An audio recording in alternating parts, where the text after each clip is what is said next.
नमस्कार, मैं मयूर अग्रवाल। आप देख रहे हैं उदयपुर न्यूज। इस वक्त हमारे साथ स्टूडियो में मौजूद हैं राव अजात शत्रु जी, जो अंतर्राष्ट्रीय कवि हैं। और आज मौका भी कुछ ऐसा है क्योंकि आजादी की 77वीं वर्षगांठ हम लोग मना रहे हैं। अजात शत्रु जी, सबसे पहले तो आपका चैनल पे बहुत बहुत स्वागत है। बहुत बहुत आप धन्यवाद बताएं, उदयपुर न्यूज का। आप बताएं आजादी के क्या मायने हैं। और आप कवि होने के साथ शिक्षक भी हैं, और शिक्षक की क्या भूमिका रहती है बच्चों के अंदर आजादी की जो ओत प्रोत से जो भावनाएं भरने के लिए शिक्षक की क्या महत्वपूर्ण भूमिका आजादी जो शब्द जो है ना, इस शब्द का अर्थ बहुत विराट है। मतलब आजादी का अर्थ सीधा सीधा ये है, जैसे कि पिंजरे से कोई परिंदा जब उड़ता है तो आजादी क्या मायने रखती है। आजादी का मतलब जिंदगी, आजादी का मतलब खुला आसमान। अब वो पंछी ही नहीं आजाद होना चाहता, मैंने उस पंछी को पिंजरे से उड़ाया है बहुत। तो मानसिक गुलामी, हम आजाद तो हो गए, लेकिन ये आजादी क्या सच्ची आजादी है? कई तरह से आज भी हम आजादी के लिए छटपटा रहे। हर व्यक्ति कहीं न कहीं अपनी जिंदगी की संघर्ष की यात्रा में कहीं न कहीं आजादी चाहता है। जी आप 4 दिन घर में रहते हो तो आप ये कहते हो कि मैं तो इस घर से आजाद चाहता हूँ। जी घर तो घर होता है ना। जी आजादी का सीधा सीधा अर्थ है कि आपकी स्वतंत्रता पे कोई हनन न हो, जी किसी का अत्याचार न हो। गुलामी क्या थी? अंग्रेजों ने क्या, अगर अंग्रेज व्यवस्थित तरीके से चीजें चलाते तो उनको स्वीकार किया गया था, लेकिन अंग्रेजों ने जो दमन किया, अत्याचार किया, जिसकी वजह से फांसियों पे लोग झूल गए हैं, है नमन उनको गर्दनों को जो फांसियों पे टंग गई।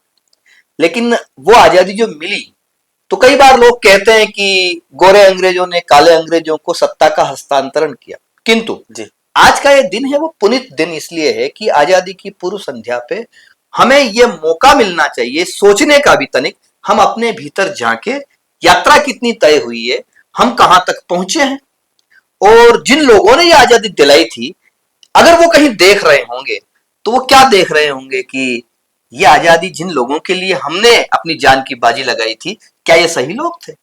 आप सोचिए, आपने एक नारा, अपने गीत, सारे जहां से अच्छा हिंदोस्तां हमारा, जी हम बुलबुलें हैं इसकी, ये गुलिस्ता हमारा। जी लेकिन ये भी हकीकत है कि उसी इकबाल शायर, बड़े शायर थे, उन्होंने आजादी के बाद में मुस्लिम देश पाकिस्तान जाना ज्यादा मुनासिब समझा। हो सकता है उनको ऐसा लगा हो कि मेरा पाकिस्तान में जाना मेरे परिवार की सुरक्षा के लिए ज्यादा, तो उनको वहां होना की चाहिए। आजादी पसंद थी, जी वहां की सरकार उस को समय खुश करने के लिए। हालात कुछ ऐसे बने होंगे। बाकायदा आप मेरे भाई मयूर जी, वहां की सरकार को खुश करने के लिए उन्होंने लिखा। मैं इसीलिए कह रहा हूं, आप कविता का सवाल भी करने वाले हैं। उन्होंने वहां पाकिस्तान की सियासत को खुश करने के लिए लिखा था, खंजर हिलाल का है कौमी निशा हमारा, मुस्लिम है हम वतन है सारा जहां हमारा। उसी जी इकबाल ने पाकिस्तान के लिए लिखा। जी और ये शेर जब मुशायरों से होता हुआ हिंदुस्तान पहुंचा, तो हिंदुस्तान के एक बड़े शायर हुए नजीर अकबराबादी, उन्होंने कहा कि इकबाल ने जो छोड़ी राहें वतन परस्ती, गाकर के ये तराना सारा जहां हमारा, हमने भी एक मिसरे में बात खत्म कर दी। इसे कहते हैं आजादी। हमने भी एक मिसरे में बात खत्म कर दी, सारा जहां तुम्हारा हिंदोस्तां हमारा। तो जी आजादी का उन्हीं की मतलब बातों को उन पर। आजादी का मतलब देश प्रेम है। जी आपके एक सवाल में 2 सवाल थे। जी दूसरा आपने कहा कि जो बच्चे हैं, जी तो बच्चे तो फुलवारी हैं। जी मैं एक अध्यापक हूं, जी तो अध्यापक अपने युग का किसान होता है, जो जी कलम के हल से कागज की जमीन पर शब्दों की फसल उगाता है। जी तो मैं कई बार सोचता हूं कि ये जो लहलहाती फसलें हैं, ये सुरक्षित तरीके से हम इस दुनिया को सुंदर दुनिया बना के जाए, बिल्कुल। है ना? इन बच्चों को हम कौन सी दुनिया सौंप के जा रहे हैं? एक इसी के साथ जोड़ता हुआ प्रश्न आपको पूछना चाहता हूं कि मेरी खुद की बेटिया है, 5 वर्ष की है, और कल उसके स्कूल में छुट्टी है। 15 अगस्त उसके लिए इजिकल टू छुट्टी का दिन है। इसको किस तरह से देखते हैं? आने वाली नस्लों को हम क्या सिखा रहे हाँ, मैसेज, वो मैसेज जो एक पीढ़ी ने, श्रुत परंपरा किसे कहते हैं, कि मेरे दादाजी ने मेरे पिताजी को कुछ सिखाया था, हैं? जी मेरे पिताजी ने वो मुझे सिखाया, मैं आने वाली नस्लों को क्या सिखा के जा रहा हूं। जी तो जो जिस तरीके से, अगर एक मम्मी को बेटी रील बनाते देख रही है, तो बेटी भी रील बनाएगी ना, जी क्योंकि उसकी माँ, वो वो जो दादियां जो कहानियां कहा करती थी, जी जो कहानियां सुना करते थे, मेरी दादी से मैंने सुनी है। जी लेकिन आजकल कितनी दादियां ऐसी, वो तो घर घर में सास बहू के रिश्ते और कहानी घर घर की, और ये जी रिश्ता क्या कहलाता है सीरियल देखती, उनको खुद कहानियां याद नहीं है। जी तो जिम्मेदारियां जो है वो हर क्षेत्र में मूल्यहीनता आई, वो मूल्यहीनता का क्षरण होते होते यहां तक पहुंच गया कि हम आजादी के असली मायने भी बच्चों तक नहीं पहुंचा पा रहे हैं। मैं इस शहर के, संभाग के, उदयपुर जिले के, प्रदेश के एक समर्पित न्यूज चैनल के सामने हूं और मैं आज ये कहना चाहता हूं कि आप जिन इन विपरीत हवाओं में हम उद्यानों को नहीं बचा सकते हैं, राजेंद्र गोपाल जी हमारे गुरु जी कहते हैं, इन विपरीत हवाओं में हम उद्यानों को नहीं बचा सकते, लेकिन इन बीजों को बचा सकते हैं जिनसे नए उद्यान लगाए जा सकते हैं। जी। तो नए उद्यान लगाने का काम कौन करेगा? गुरु करेगा, शिक्षक करेगा, जी। और कवि करेगा, राजनेता करेगा, पत्रकार करेंगे, जी। है ना। जो लोकतंत्र का चौथा स्तंभ है, उनके भी हाथ में बड़ी जिम्मेदारी है। मैंने दुनिया के कई देशों में मयूर भाई कविता पाठ किया, जी। और जहां जहां मैं गया तो वहां मैं उदयपुर का कवि नहीं था। मैं अगर देश में कहीं जाता हूँ, राजस्थान में कहीं जाता हूँ तो उदयपुर का होता हूँ, देश में कहीं जाता हूँ तो राजस्थान का होता हूँ, और जब विदेश जाता हूँ तो मैं हिंदुस्तान।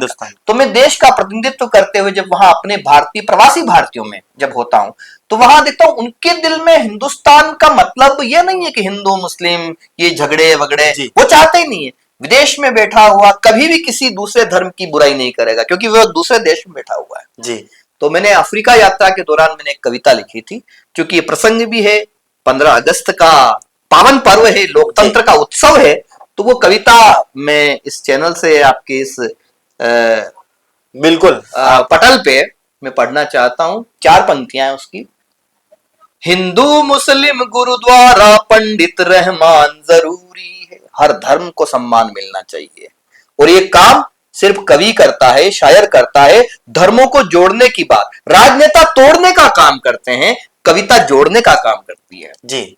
हिंदू मुस्लिम गुरुद्वारा पंडित रहमान जरूरी है, बाइबिल के संग गुरु ग्रंथ गीता कुरान जरूरी है, सरहद पे तैनात सिपाही और तिरंगा कहता है। तिरंगा क्या कहता है? इस तिरंगे के 3 रंग हमें क्या कहते हैं? सरहद पे तैनात सिपाही और तिरंगा कहता है, इन सब से भी पहले दिल में हिंदुस्तान जरूरी है।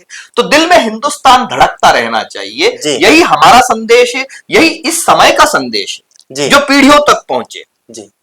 अच्छा, अब आप एक बात बताएं कि जब आप कविता पाठ करते हैं, हमने कई बार देखा, आपने कई विदेशों में भी जाकर हिंदुस्तान का प्रतिनिधित्व करा, वहां पर भी आपने हिंदुस्तान की बात करी, वीर रस की कविताएं भी गई, प्रेम वाली कविताएं भी गई, हर चीज का सारांश अलग है। मतलब जब आप प्रेम प्रसंग की बात कर रहे हैं, राधा कृष्ण की बात करेंगे, तो उस समय मन के भाव बिल्कुल प्रेम से लबरेज होने चाहिए, और जब आप वीर रस की बात करते हैं, आजादी की बात करते हैं, उन नायकों की बात करते हैं, तो मन के अंदर भाव वैसे होने चाहिए। ये भाव कितने जरूरी है कविता पाठ के लिए? भाव ही सब कुछ है, शब्द तो बने जी, शब्द तो कवि के आसपास खड़े रहते, मुझे स्वीकार कर लीजिए अपनी कविता में। भाव बहुत बड़ी चीज है जी, क्योंकि अमेरिका में पैदा होने वाला बच्चा भी उसी तरह से रोता है जैसा हिंदुस्तान में रोता है, क्योंकि भाव है। दुख और सुख, रुदन और हंसी, हंसी भी वैसी होती है। किसी भी देश का, अफ्रीका का हुनुलुलु में भी पड़ेगा, वो हंसेगा एक तरह से, यहाँ वाले हंसे। तो भाव सबसे बड़ी चीज, भाव से बड़ा कुछ भी नहीं जी। और जैसे मैं अगर देश की बात करूं तो शूरता, वीरता, पराक्रम के साथ में मुझे वो शहीद, वो शहादतें, वो सारे दिन याद आने चाहिए कि किस तरह से हमने आजादी, कितनी मुश्किलों से ये आजादी हमें मिली, उसकी कीमत को हम पहचानते हैं कि नहीं पहचानते, और अगर हम पहचानते हैं तो उसके साथ में कितना खिलवाड़ किया जा रहा है। धवल वस्त्रों की कथाएं, खोखली संवेदनाएं, धवल वस्त्रों की कथाएं, खोखली संवेदनाएं, भाषणों की आंधियां पहचानता है, देश के दिल को तिरंगा जानता है जी। तो तिरंगा को हम समझिए जो आज लहरा रहा है, और ये लहराता रहे, इसका परचम लहराता रहे, और इसका धानी परचम जो है वो हमारे दिलों में भी लहराता रहे। कविता का मूल तत्व ही भाव है, उस भाव में उतर करके ही आप प्रासंगिक रूप से कोई बात ऐसी कह पाते हैं कि शब्दों में अर्थ की प्राण प्रतिष्ठा हो जाए। जी। अच्छा, अब एक बात बताएं कि हमने कई मर्तबा ये पढ़ा कि भाई पुराने जमाने में भी जब संचार के इतने सारे साधन नहीं हुआ करते थे, ना टेलीविजन था, ना टेलीफोन थे, ना फोन थे, उस जमाने में भी लोगों के अंदर भावना, जन जागना, मुझे तो ऐसा लगता है जागृत करने के लिए भी कविताओं का इस्तेमाल किया जाता था। बिल्कुल। तो कवियों का कितना महत्वपूर्ण भूमिका रही आजादी दिलाने में? कवियों की और पत्रकारों की। अखबार ने गणेश शंकर विद्यार्थी के निकाले हुए, ऐसे कई और बड़े बड़े पत्रकार हुए, उन्होंने अपनी कलम के जादू से अपनी खबर से आग लगा जी, है ना। गठबंधन की राजनीति है, ठगबंधन की राजनीति है, तेल कहीं का दिया कहीं की बाती है, ऐसे कोई जोत जलाई जाती है, जैसा दिनकर ने गाया कलम फिर गाती है, सिंहासन खाली करो कि जनता आती है। तो दिनकर ने जब ये लिखा सिंहासन खाली करो कि जनता आती है, एक ही नारा जो है ना वो मशाल बन गया जी, और उस एक नारे के पीछे आवाम शुरू जी, पूरा काफिला उनके साथ ऐसा थोड़ी कोई आसान काम थोड़ी, आप किसी की राजनीतिक हत्या कर दें, आप कोई भी किसी भी विचारधारा के हो सकते हैं, लेकिन भविष्य की कोख में जब भी आप झांकेंगे तो वहां से गड़े मुर्दे जो निकलेंगे उनमें कई चीजें निकलेंगी जी, है ना। आप वैष्णव जन तो तेने कहिए जो पीर पराई जानते, आप गांधी की राजनीतिक हत्या करने की कोशिश करें, लेकिन ये देश गांधी को भी जानता है, ये देश टैगोर को, तिलक को, पटेल को, सुभाष चंद्र बोस को और भगत सिंह को कौन भूल सकता है, जिनको नका आज भी सरकार ने उन्हें शहीद आजम का दर्जा नहीं दिया, लेकिन आज भी अगर शहीद का कौन इस देश का सबसे बड़ा शहीद हुआ है तो आपको भगत सिंह याद है, जिन लोगों ने इस देश को आजादी का एक नारा दिया था, आज हम उनको याद करते हैं। याद रखना, सीता के पास जब राम थे तो उसे सोने का हिरण चाहिए था, लेकिन उसी सीता को जब पूरी सोने की लंका मिल गई तब उसे राम चाहिए थे जी, है ना। तो फूल खुशबू रंग तितली इस चमन के वास्ते, हे हवा में शोखियां जिसकी छुअन के वास्ते, आओ हम सौगंध खाएं हिचकिचाएंगे नहीं, जान भी देनी पड़े अपनी वतन के वास्ते। जी। अच्छा, हर देशवासी उस मौके को देखना चाहता था जब पहली दफे लाल किले से पंडित जवाहरलाल नेहरू ने वहां तिरंगा फहराया था। आपने उस लाल किले से भी कविता पाठ करा हुआ है, और जो हमारे देश के प्रधानमंत्री हैं उनके समक्ष भी आपने कविता पाठ करा हुआ है। तो ये तो हमारी खुशनसीबी कि आप इस मेवाड़ की सरजमी से ताल्लुक रखते हैं, और आज हम आपसे मुखातिब हो रहे हैं, इंटरव्यू आपका ले रहे हैं, और तमाम जो दर्शक हमें देख रहे हैं, आप भी एक बार अजय शत्रु जी के लिए कमेंट जरूर लिखिएगा। और हम भी चाहते हैं कि आज इस आजादी की पूर्व संध्या पर हम भी आपको उपन्ना उड़ाकर एक बार आपका स्वागत जरूर करें। और अब हम चाहते हैं कि हम भी इस वीर रस में डूबना चाहते हैं। आजादी के उस पावन मौके पर आज कुछ ऐसा आप सुनाएं जो आज तक आपने किसी मंच से ना सुना है। ये तो मुश्किल है कि आज ऐसा सुना दो जो किसी मंच से न सुनाया हो, क्योंकि कमोबेश वो कविताएं जो है ना वो कहीं न कहीं सुना दी जाती है, लेकिन ऐसा सुनाऊंगा जरूर, या ऐसा सुना रहा हूं कि ऐसा मैं कम सुनाता जी।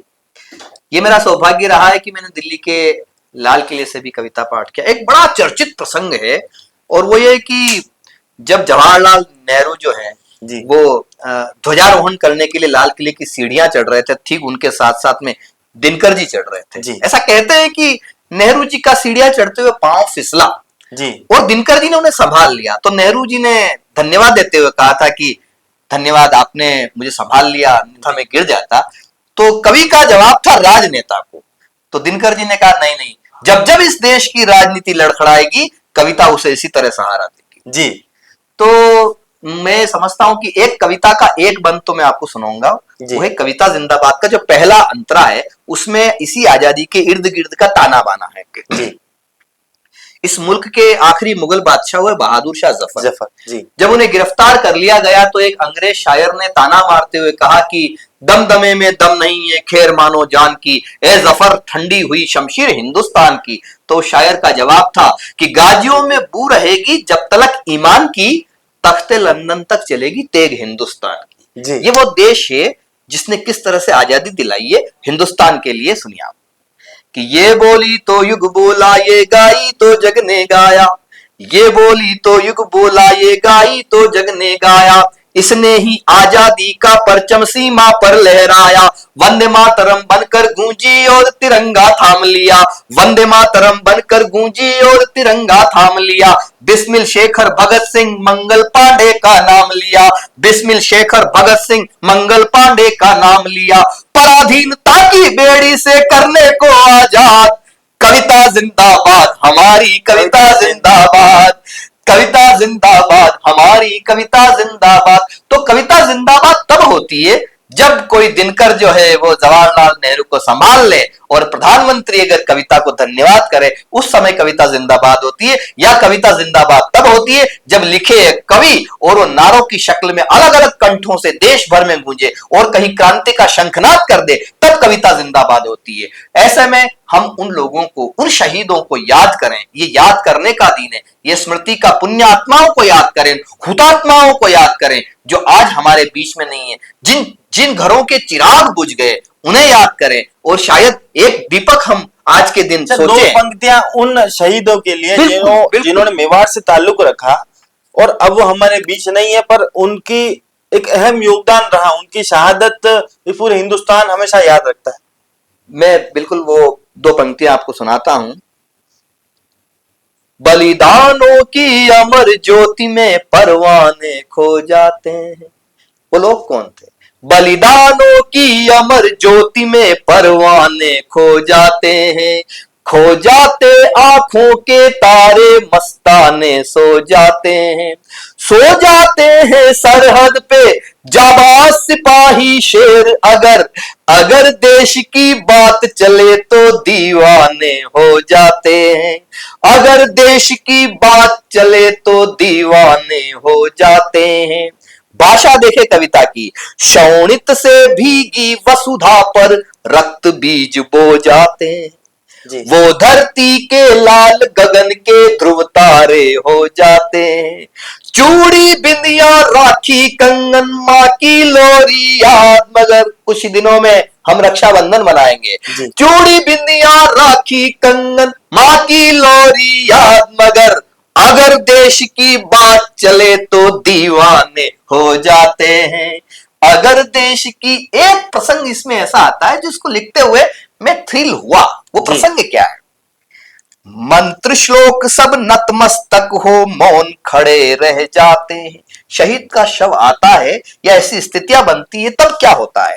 मंत्र श्लोक सब नतमस्तक हो मौन खड़े रह जाते हैं, स्वयं देवता अगवानी में स्वर्ग द्वार तक आते हैं, जिनकी यश गाथाएं कवि कंठों की शोभा पाती है, जिनकी यश गाथाएं कवि कंठों की शोभा पाती हैं, होते जो कुर्बान वतन पे वो जन्नत पा जाते हैं। हमारे ध्रुवेंद्र भदौरिया जी है, अब बस समापन कर रहे हैं, अंतिम आखिरी एक प्रसंग जो याद है। उससे पहले, क्योंकि एक बहुत रेयर कॉम्बिनेशन आज बना है, आपको बता दें कि अब आपको हम एक टास्क दे रहे हैं, बिल्कुल एक फील आपको लाना है। अभी आगामी 4-5 दिन में राखी भी है, रक्षाबंधन और 15 अगस्त बिल्कुल लमसम समय पास में। अब उस बहन के बारे में कल्पना करके बताएं, बहन क्या सोच रही है और उसका भाई जो सीमा पर है और वो आ नहीं पा रहा, अब वो बहन अपने भाई को कविता में कैसे संदेश देगी, ये आज बताएं। और तब तक आप भी हमारे साथ जुड़े रहिएगा। तमाम दर्शकों से कहना चाहेंगे कि आजादी का पावन पर्व है, 77वीं वर्षगांठ हम लोग बना रहे हैं, तो आप भी कमेंट बॉक्स में अपनी राय जरूर बताइएगा और चैनल को लाइक और सब्सक्राइब आप भी जरूर करें। हाँ, लोकतंत्र के इस पावन उत्सव के पूर्व संध्या की वेला में मुझे वो प्रसंग याद आता है जहां पे शहीद का शव आया है, उस शव में धड़ आया है, शीश जो है वो सीमा पार रह गया है। ध्रुवेंद्र जी ने क्या प्रसंग, क्या बात लिखी है कि वो बहन जो है वो नई नई विधवा हुई भाभी से कुछ कह रही है। वो बहन, रक्षाबंधन का पर्व आने वाला है और अपने भाई का शव आया है, लेकिन वो अपना चेहरा नहीं देख सकती क्योंकि शीश जो है वो सीमा पार रह गया है। तो बहन भाभी को कहती है।